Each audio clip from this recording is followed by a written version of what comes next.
ఈ ఎర్రపూల చెట్టు మీలో ఎంతమంది గుర్తుందో నాకైతే తెలియదు, కానీ దీనికి ఒక స్పెషాలిటీ ఉంది. దీని కాయని ఎన్ని రకాలుగా వాడతానో చూడండి. సో ఫస్ట్ పైన ఉన్న తోలుని తీసేసి ఇలా దాన్ని కొంచెం ఇట్లా గీకి దాన్ని గోరుకి అటాచ్ చేసేసి గోర్ల నిండా పెట్టుకొని అంటే ఫస్ట్ గోర్లు లాగా ఇంత పెద్దగా పెరిగినట్టు ఫీల్ అయ్యేవాళ్ళం. దాని తర్వాత ఇలా అలా అలా అని చూపిస్తూ కొంచెం పిల్లల్ని భయపెట్టిస్తున్నట్టు చేస్తూ అలా చేసేవాళ్ళం. చిన్నప్పుడు బాగా ఆడుకునే వాళ్ళం అనమాట ఇలాగా. అలాగే దాంట్లో ఉన్న ఫ్లవర్ని మెల్లిగా ఓపెన్ చేసేవాళ్ళం. లోపల ఒక ఫ్లవర్ ఉంటుంది, అది స్పెషల్ అనమాట. సో అది ఫేవరెట్గా ఫీల్ అయ్యేవాళ్ళము.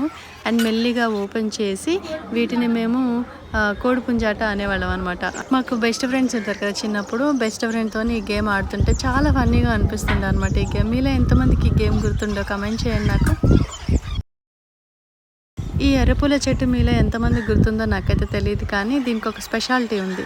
దీని కాయని ఎన్ని రకాలుగా వాడతానో చూడండి. సో ఫస్ట్ పైన ఉన్న తోలుని తీసేసి ఇలా